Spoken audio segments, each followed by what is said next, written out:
আসসালামু আলাইকুম। ২০২৫ সালের এইচএসসি পরীক্ষার্থীবৃন্দ, আগামীকাল তোমাদের বাংলা দ্বিতীয় পত্র পরীক্ষা অনুষ্ঠিত হতে যাচ্ছে এবং এর আগেই ছিল তোমাদের এইচএসসির বাংলা প্রথম পত্র পরীক্ষা।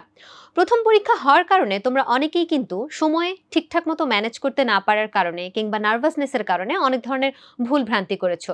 তোমরা অনেকেই তোমাদের যে পরীক্ষার হল ছিল সেটা চিনতে ভুল করে ফেলেছো, কিংবা ঠিকঠাক সময়ে পরীক্ষায় উপস্থিত হতে না পারা থেকে শুরু করে বিভিন্ন ধরনের সমস্যার সম্মুখীন হয়েছো। যেহেতু আগামীকাল তোমাদের বাংলা দ্বিতীয় পত্র পরীক্ষা এবং এই পরীক্ষায় কিন্তু তোমরা তোমাদের বাংলা প্রথম পত্রে করা খুঁটিনাটি ভুলগুলোকে সূত্রে নিয়ে চমৎকার একটা কামব্যাক দিতে পারো। এই জন্য তোমরা যে কাজটা করতে পারো সেটা হচ্ছে পরীক্ষার দিন যথেষ্ট পরিমাণে সময় হাতে নিয়ে তোমরা বের হতে পারো। এবং যেহেতু আমাদের পরীক্ষার হলে গেলে স্বাভাবিকভাবেই সাধারণ সময়ের তুলনায় একটু বেশি নার্ভাস লাগে, ফলে তোমরা যদি পরীক্ষা শুরু হওয়ার অন্তত 30 মিনিট আগে তোমার যে নির্দিষ্ট রুমে তুমি বসে পরীক্ষা দাও সেখানে উপস্থিত হতে পারো, তাহলে এই 30 মিনিটের মতো সময়টুকু তুমি পাচ্ছ একান্ত নিজের জন্য, যেই সময়টায় তুমি তোমার নার্ভকে কন্ট্রোল করে কিছুটা মাথা ঠান্ডা করতে পারো, যাতে তুমি প্রশ্নপত্র পাওয়ার পরে তোমার যে নার্ভাস লাগা, ভয় লাগা কিংবা দুশ্চিন্তা হওয়া সেটা কিছুটা কমিয়ে আনতে পারবে। এবং আমাদের অনেকেরই বাংলা প্রথম পত্র পরীক্ষা আমাদের এমসিকিউ অথবা সিকিউ মানে মন মতো না হওয়ার কারণে আমরা হয়তোবা একটু মন খারাপের মধ্যে আছি, কিন্তু সেটা কিন্তু আমরা বাংলা দ্বিতীয় পত্র পরীক্ষায় যদি একটা ভালো নম্বর তুলতে পারি তাহলে সেটা কিন্তু ব্যালেন্স হয়ে যাবে। ফলে আমরা যে কাজটা করতে পারি, আমাদের বাংলা দ্বিতীয় পত্রের আমরা তো জানি যে আমাদের ব্যাকরণ অংশে বরাদ্দ থাকে 30 নম্বর এবং নির্মিতি অংশে থাকে 70 নম্বর। সো 30 এবং 70 নম্বরের মধ্যে আমরা প্রথমে তো অবশ্যই সবাই ব্যাকরণ অংশটা উত্তর করি।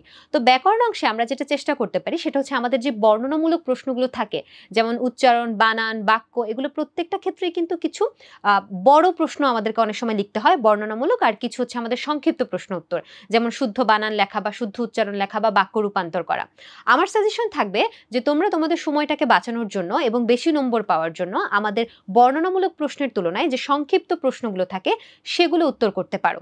এবং আমাদের এই ব্যাকরণ যে অংশটা 30 নম্বরে, সেটার জন্য খুব বেশি সময় আসলে কিন্তু আমাদের প্রয়োজন হয় না।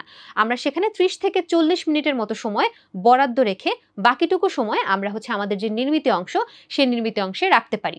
এবং নির্মিত অংশের মধ্যে সর্বোচ্চ নম্বর যেহেতু আমাদের প্রবন্ধ রচনায় থাকে 20 নম্বর, তাই আমাদেরকে রচনা সবার শেষে উত্তর করলেও আমাদেরকে রচনার জন্য পর্যাপ্ত পরিমাণে সময় রেখে তারপরে রচনাটা শুরু করতে হবে। এবং রচনার টপিক চুজ করার ক্ষেত্রে আমাদেরকে একটু সতর্কতা অবলম্বন করতে হবে, কারণ আমাদেরকে 5টা অপশন দেওয়া থাকে। অনেক সময় হয় যে আমরা প্রশ্ন পাওয়া মাত্র পুরোটা প্রশ্ন না পড়ে কিংবা প্রথম অপশনটা পড়ে আমরা উত্তর করা শুরু করি। এটা করা যাবে না। একটু সময় নিয়ে প্রথমেই 1 থেকে 2 মিনিট সময় লাগিয়ে পুরো প্রশ্নটাকে একটু আমাদেরকে গো থ্রু করতে হবে। এবং আমাদের যে 5টা অপশন আছে সেই 5টা অপশনের মধ্যে যে অপশনটা বা যে টপিকটা আমি সবচেয়ে ভালো পারি, সবচেয়ে বেশি ব্যাখ্যা বিশ্লেষণ করে বিভিন্ন ধরনের আমাদের যেই সমীক্ষা থেকে শুরু করে বিভিন্ন জায়গা থেকে আমরা অ্যানালাইসিস করতে পারবো, এমন যে রচনাটা আমরা পাবো সেটাকেই উত্তর করা উচিত এবং যথেষ্ট পরিমাণে সময় দিয়ে এটাকে আসলে উত্তর করা উচিত। এবং রচনার পরে আমরা যদি আমাদের অন্যান্য নির্মিত অংশগুলোর দিকে তাকাই, যেমন ধরো আমাদের সারাংশ বা ভাব সম্প্রসারণ, এই দুটো আমাদের বিকল্প হিসেবে থাকে। তো অনেকেই যেহেতু আমাদের সারাংশটা ছোট, আমরা সারাংশটা অ্যান্সার করতে চাই।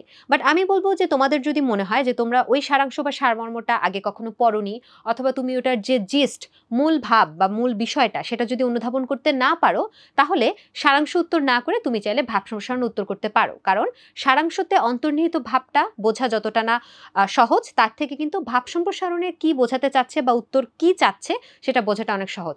ফলে তোমার যদি মনে হয় যে না আমি সারাংশের জিসটা ধরতে পারছি না, সেক্ষেত্রে তুমি ভাব সম্প্রসারণ উত্তর করতে পারো। তোমার ক্ষুদে গল্প লেখার খুব বেশি এক্সপিরিয়েন্স না থাকলে ক্ষুদে গল্প উত্তর করা থেকে তুমি বিরত থাকতে পারো। তো এরকম ভাবে আসলে আমরা যদি আমাদের নির্মিত টপিকটা যথেষ্ট সময় দিয়ে শুরু করি এবং প্রত্যেকটার জন্য যে নম্বর বরাদ্দ আছে সে নম্বর অনুযায়ী লিখি এবং ব্যাকরণে আমরা 30 থেকে 40 মিনিটের মধ্যে যদি একটা গুছিয়ে উত্তর লিখতে পারি, তাহলে কিন্তু আমাদের বাংলা দ্বিতীয় পত্রে একটা ভালো নম্বর ক্যারি করা সম্ভব। এবং আমরা বাংলা প্রথম পত্র অর্থাৎ প্রথম পরীক্ষায় যে ভুলগুলো করেছি, টাইম ম্যানেজমেন্ট থেকে শুরু করে নার্ভাস হয়ে যাওয়া, সময় মতো পরীক্ষার হলে পৌঁছতে না পারা, এই ধরনের ভুলগুলো থেকে আমরা আমাদের পরবর্তী পরীক্ষাগুলো সতর্ক থাকার চেষ্টা করব। তোমাদের সবার জন্য অনেক অনেক দোয়া এবং শুভকামনা। সবার পরীক্ষা আশা করি অনেক অনেক ভালো হবে। আল্লাহ হাফেজ। আসসালামু আলাইকুম।